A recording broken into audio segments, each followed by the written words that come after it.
Thank you again for the opportunity to present.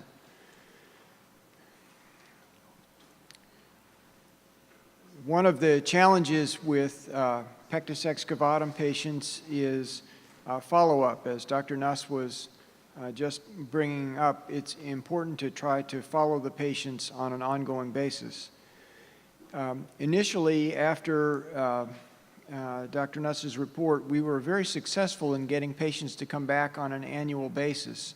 But this has proven much more challenging as the number of patients has increased and as time has passed and as the operation has become a very standard procedure. So to try to get follow-up on our patients in a recent cohort, we utilized a previously validated questionnaire, the PEAK that was developed earlier, to analyze the outcomes of the procedure in patients 5 to 10 years post-op. Remember that this questionnaire addresses not only the psychologic but the physical findings. We wanted to address also the anatomical outcomes and to detect any complications down the road.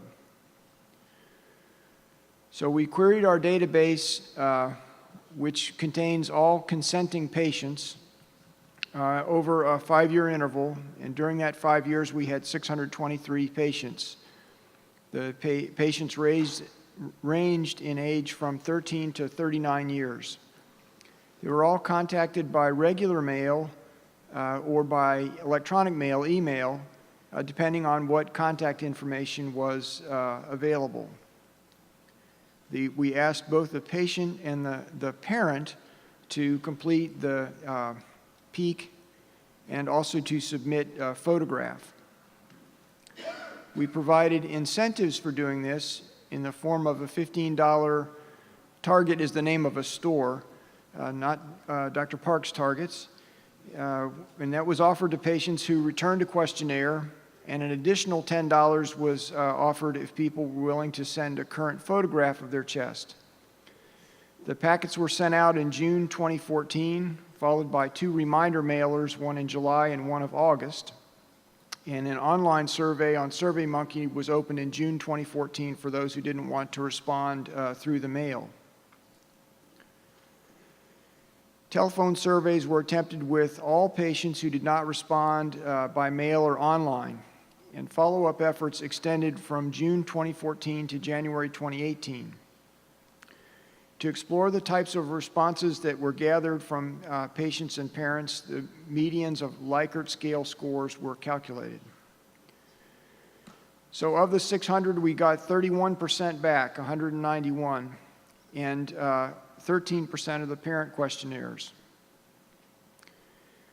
Fortunately, the responses were very favorable. For questions pertaining to physical limitations, that is, trouble exercising, shortness of breath, being tired, the median score was never that the patients were not having those. Concerning psychosocial variables, they were also very favorable. Patients did not report adverse psychosocial problems like hiding the chest, feeling shy, or self-conscious. And people reported pretty much complete absence of psychosocial limitations. Parent responses closely mirrored the patient responses. 36 patients and parents were specified having a medical problem. Of those, 16 could be identified as related to operation. Of those problems, 6 remain unresolved. They included a sinus tachycardia, myoclonus, kyphosis, scoliosis, low lung capacity, and 1 recurrence. The other 10 were resolved. So our conclusion is that the Nuss procedure can greatly improve the function and appearance of the chest, and even 5 to 10 years after operation, the overwhelming majority of patients are asymptomatic, pleased with the physical results, and have little or to no psychosocial limitations.